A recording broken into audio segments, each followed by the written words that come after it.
Royal fashion isn't really about the clothes themselves. It's about power, optics, and control. There are unspoken rules that every royal woman understands, from hemlines to color strategy to fabric choice to designers, specific designers. And in recent years, Catherine, Princess of Wales, has mastered the art of modernizing those rules without breaking them. But when you compare that to some of Meghan Markle's most high-profile looks, the difference isn't just style, it's strategy. And that difference may explain why their public images have evolved in completely opposite directions. Today's video looks further into royal style, dress code myths, and the role that fashion plays in controlling a person's public image, whether they are in the royal family or or adjacent, or not at all. Queen Elizabeth had a uniform. Catherine, the Princess of Wales, has a template. Meghan Markle dresses like just an individual. And those three approaches communicate three completely different understandings of their role and are completely different approaches that have very different results when it comes to the wardrobe, the fashion, and the image overall. Hi everybody, I'm Beebs Kelley. Welcome back to another Royal Fashion Edition. You guys seem to really enjoy this series, so I have more for you. But if you missed the previous videos, I will link the playlist for you here and at the end of today's video. Before we jump in, I would like to invite you to subscribe, click like, hype, share, and comment this video, but only if you want to. First, today we are going to look at some examples of Catherine the Princess of Wales' style approach, how it's evolved royal dressing, and compare it to Meghan's attempt at modernizing royal style. For each, we will look at their fashion choices and what they communicated, whether or not they were successful, and why. Then we will look at the secret royal fashion rules that provide so many advantages to a look, how Catherine modernized them, and why Meghan's vision for modern royal style didn't succeed. Plus, some practical styling tips you can take to apply to your own wardrobe. Even though we aren't in the public eye, or if we're not public figures, we can still benefit from these tips because they can give you more confidence, more polish, more command, send more nonverbal cues that can be really, really helpful. Whether it's because you want to be confident in a professional setting, or perhaps seductive if you're going on a date, whatever it is, you can hone your image to communicate exactly what you want to communicate without having to say a word. The more you know about these nonverbal cues and dressing tricks and secrets. So let's get into it. Catherine's style philosophy was heavily influenced by Queen Elizabeth II, but it's not identical. The similarities include the overall, ethos around royal styling, but all the details are modernized. The historical significance to royal duties really lends itself to a very specific aesthetic. Because the images of Catherine, Princess of Wales, Queen Elizabeth II, are part of history, it really changes how these women viewed their wardrobe. Obviously, the stakes are higher, let's put it that way. But that doesn't mean that it's too far removed from us to apply this to our own lives. There are important occasions like weddings or graduation ceremonies, or like I said, job opportunities, or whatever it may be. Special big events in your life, making memories, vacations, annual photographs with your family or friends that matter, that using these tips and tricks and applying this philosophy to those moments will only boost your confidence and make the photographs that much better. And it's part of your history, so it matters. These royal ladies have a lot bigger of a scale going on here. So it really lends to favoring timeless classic looks while conveying more through the presentation than some people realize. Royal dressing is about sending nonverbal signals that are intentional and on purpose, and also balancing that with these sorts of timeless classic looks that are going to hold up to the test of time because they will be in the history books. It's a lot of pressure. But it really comes down to respect for the role, which is mostly conveyed through modesty and thoughtful styling choices and a professional tone. Not overshadowing the event, so avoiding anything that's attention-grabbing or overly trendy. Emphasizing diplomacy through clothing by using all those nonverbal cues to show diplomacy and respect. ensuring that the wearer reduces the likelihood of any fashion faux pas and has maximum comfort for these duties where they need to be focused and like on their A game mentally. They really need to put their best foot forward when they're on these royal engagements and duties because there's press everywhere, or in diplomatic settings, the stakes are a little bit higher. So it's really important that their clothing doesn't distract them. Also, timeliness over trendiness, like we said, favoring a polished outcome, and visual consistency, which provides reliability cues and builds trust with the public and trust in the image overall. It gives you a sense that you know the person. The goal is never to look fashion forward just for the sake of being fashion forward, but rather being polished, appropriate, and camera ready at all times. It's clear that Catherine prioritizes these things above her own personal preference, but she still incorporates her clear personal style and voice through her choices. She's not wearing a uniform, she's using a template, and there's a big difference. And a template is something that we can all use for our wardrobe. And I'll circle back to that in just a moment. So Queen Elizabeth II, she became queen at a young age, and she really developed a uniform.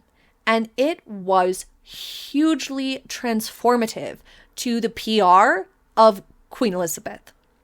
Her public image was so tightly tied to that uniform, if you will. Even she acknowledged it was her uniform. That if you were to see these clothings, these types of outfits, it immediately connects to her image and her likeness. It was typically a monochrome coat and matching hat, a structured silhouette, a sensible black handbag, a low heel, gloves, and a bright high visibility color. This was not fashion experimentation, it was consistency. And like I said, it was like basically branding for her, and it worked amazing. It was so smart. By wearing a uniform, she was able to still play around with color and have a lot of variety to her looks, but it eliminated distraction. It reinforced stability, as I said, and it also signaled that the institution and the work is the focus, not the woman herself. And also, as she, became an older woman, there was less playful fashions to be had anyway. So the color was really the most playful part. And this uniform allowed for a lot of play with color. But Catherine not only couldn't, but simply didn't copy that. Instead, she has embraced a unique formula, a template of sorts for her style approach. And this is actually what I recommend we all do within our own wardrobe. So the practical takeaway here is to find a template for yourself. Previously, we discussed putting more thought behind color in our wardrobe, but now we're talking more about the actual silhouette itself. A template is kind of like the silhouettes and the fit of garments that works best for you. Do cropped or longer, boxier boyfriend blazers look better on you, or a normal tailored fitted blazer? Trousers that are more slim fit, straight leg, or a little bit wide leg. Dresses that are a little bit more A-line or have less volume. Figuring out a template of what sorts of styles of garments work best for you, even if you're a jeans and t-shirt type of gal, there's still a lot of variation in what shape those items and those garments can have. And once you figure out a template of what sorts of things really work for you in your more casual setting, your more professional setting, dressing up or dressing down, then you just are interchanging those specific pieces and on the hunt for new pieces that fit that template. And that's the general shape and silhouette of a garment that actually balances your personal figure the best, as well as what suits you the best and is most comfortable for the occasions and duties and whatnot that you have, whether that be, errands and childcare or going to a job. For Catherine, this looks like tailored structure. Whether it be a blazer or a coat dress, sharp seams are important because they add polish and a stronger visual presence. Defined waist and clean silhouette are really important for Catherine. Polished but not an extreme heel, oftentimes British designer, and subtle personal markers like her hair, her favorite cuts, repeat brands, as well as her jewelry and accessories. She has a very custom signature when it comes to her jewelry and accessories and styling of pieces that is very unique to her, oftentimes sentimental pieces and whatnot, and that is a part where we see her voice really come through. And the brilliance of a template like this is that it allows variation without chaos, and it allows her to meet the needs of the occasion, include some symbolism, and identify where she can incorporate her personal style touches, like that sentimental jewelry or an on-trend piece here and there. And this is key. She rotates between coat dresses, trouser suits, and midi dresses. She repeats brands, she rewears pieces strategically, and she modernizes within those boundaries.